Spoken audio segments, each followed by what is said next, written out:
খুব ভালো লাগছে, গোল্ডেন এ প্লাস পেয়েছি আলহামদুলিল্লাহ।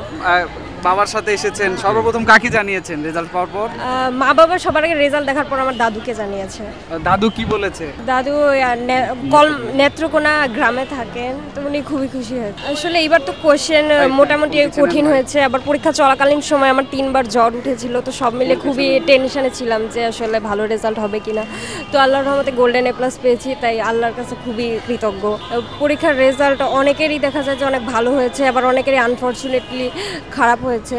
তো আসলে এটা নিয়ে মন খারাপ না করে সামনের দিকে যাতে অ্যাডমিশনটা ভালো হয় এইদিকে ফোকাস করাটা এখন বেশি গুরুত্বপূর্ণ।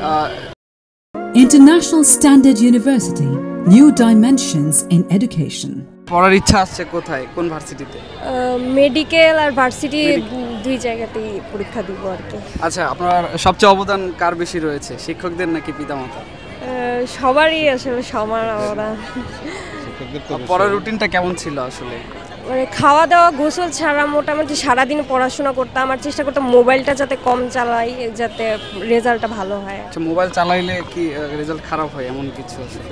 আসলে মোবাইল একবার হাতে নিলে রাখতে ইচ্ছা করে না, দেখা যাচ্ছে 10 মিনিট নেওয়ার কথা বলে 1-2 ঘন্টা পার হয়ে যাচ্ছে, তো এই কারণে স্ক্রিন টাইমটা আসলে কমানো দরকার।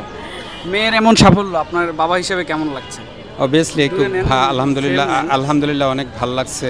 আর একটু টেনশনে ছিলাম যে পরীক্ষা হার্ড হয়েছে, প্রশ্নপত্র হার্ড হয়েছে, এটা চারদিকে শুনে একটু টেনশনে ছিলাম। তাছাড়া মেয়েও একটু অসুস্থ ছিল পরীক্ষার সময়টাতে। তো যাই হোক, আলহামদুলিল্লাহ সব কিছু মিলিয়ে খুব ভালো লাগছে আর কি, ভালো হয়েছে।